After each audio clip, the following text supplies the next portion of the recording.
Does your child with cerebral palsy struggle in school? Is it hard to navigate in the school system?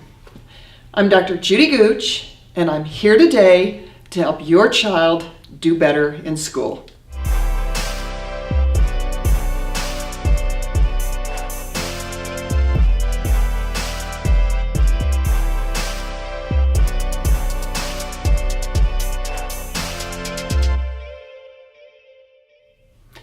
Children with cerebral palsy and other neurologic conditions may struggle in school. But you really want your kids to do well in school because you want them to be the best that they can be. But school can sometimes be hard to navigate if your child has a disability. Today, I have with me Gail. Gail is both the mom of a child with cerebral palsy and a teacher. And Gail is a master at maneuvering in the school system and in helping children with cerebral palsy and other neurologic conditions learn better. Gail, as a parent, what do you know now that you wish you would have known when Sam started school? Well, one of the hardest things that I found was keeping up with all the schoolwork with all the other kids in the class. So Sam has a lot of homework to do, and that was really difficult trying to fit that all in. So we made a plan where we do small increments of homework throughout the day. So even before breakfast, he starts homework. He'll start with reading, maybe a little bit of spelling, and maybe only just take a few words. And we always do some type of math flashcards or something of math related. And then we eat our breakfast, and he'll do a little bit of reading. And he really enjoys that. It's just been kind of part of his life. When he comes home from school, right from the very minute he comes home, he rides a special needs bus. So as soon as he comes in, he has a snack, and we start again. Get the book out, and he starts reading. And that goes into maybe a page of homework. And then he has playtime. Then at the end of the day, closer to his dinner time or afterwards, we'll do a little bit more homework. So that was hard, trying to figure out the schedule, and it does seem like a lot. A lot of the teachers really thought I was nuts to do that much homework with him, but there's small increments, and it's his life. And he enjoys it, and he has always been, and I think will continue to be, one of the top readers in his class, even with his disability. And even with his speech problems that he had, he's been one of the faster readers. But that's because we're just doing it off and on all the time. And Sam has come much farther than many of us would have ever thought. He's actually doing really well in school, and he's got a significant disability. I think that your tactic of doing little bits of homework throughout the day here and there has been wonderful for him. And that is very much what I talk about in my other video on brain plasticity, which is if you want to take advantage of brain plasticity and improve, you need to do little bits of practice throughout the day. Gail, what other things do you wish that you would have known earlier on? Well, one of the things that I think has helped in later years that I didn't do at the very beginning was having to get to know the teacher right away. And I do try to contact the vice principal ahead of time and see, can I come in and see the teacher that my child's going to be assigned to, just even a few days before school. If they're not willing to do that, I meet with the teacher within the first week in a conference. Waiting until you have a problem or waiting until the traditional conferences is like too long for that teacher to get to know your child and his needs. I know they have, most children have their IEPs or their 504s, but even that can seem kind of foreign language for a teacher to really see what all of the ins and outs for your child and how they work best. So that's been really beneficial, is meeting with that teacher. Another thing that I find that I didn't know about was a little bit of kind of my rights with my child in considerations with testing. And one of the things that I learned along the way was every child learns differently, and that means that they test differently too. So we've looked at different ways that Sam can be tested.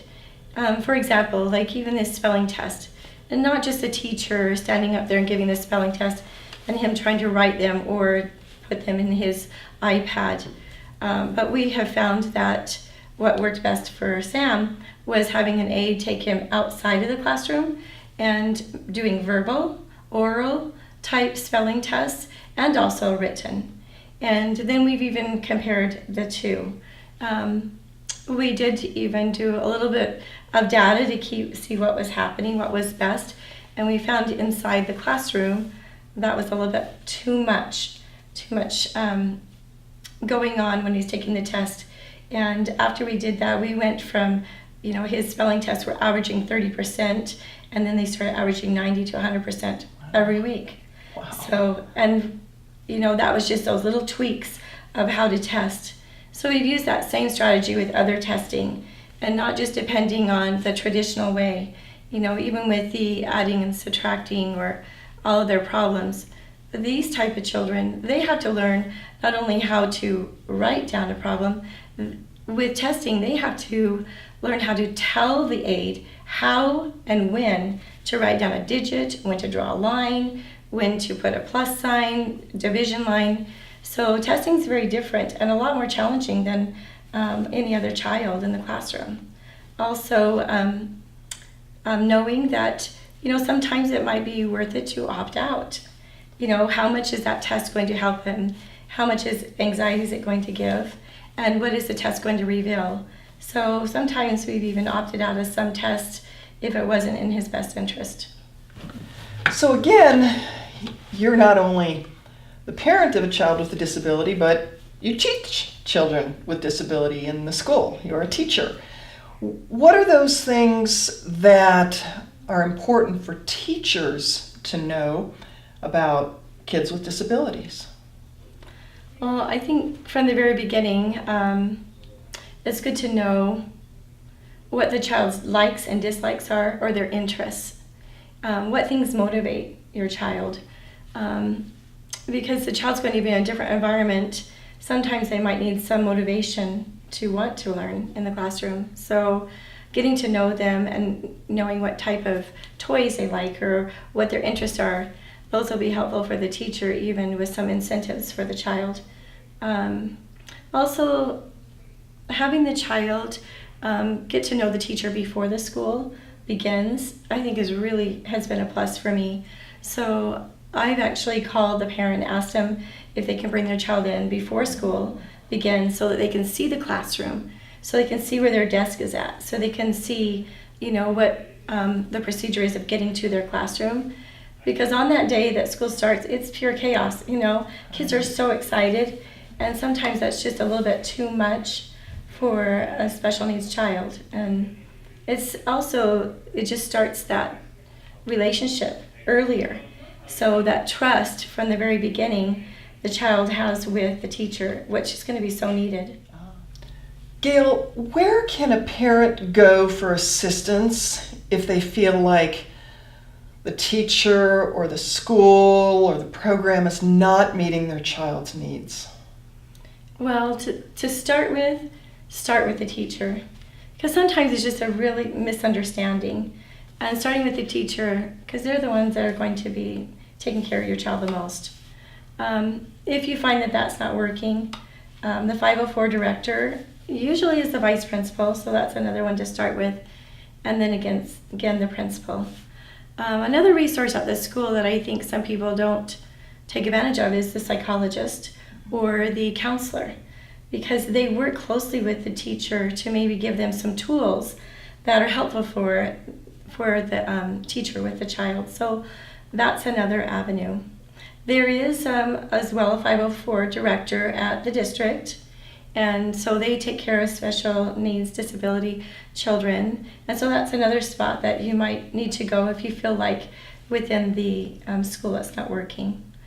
Each district also has their own little panel of teachers, administrators that get together when there is a problem, so they discuss as well. So, and that would be going through your principal and the 504 director to try to make sure that you're getting your needs met. Great. Thank you. Yes. This information has been really helpful because it can be a huge struggle to maneuver in schools at times when you have a child with a disability. So these have been some really helpful hints by Gail.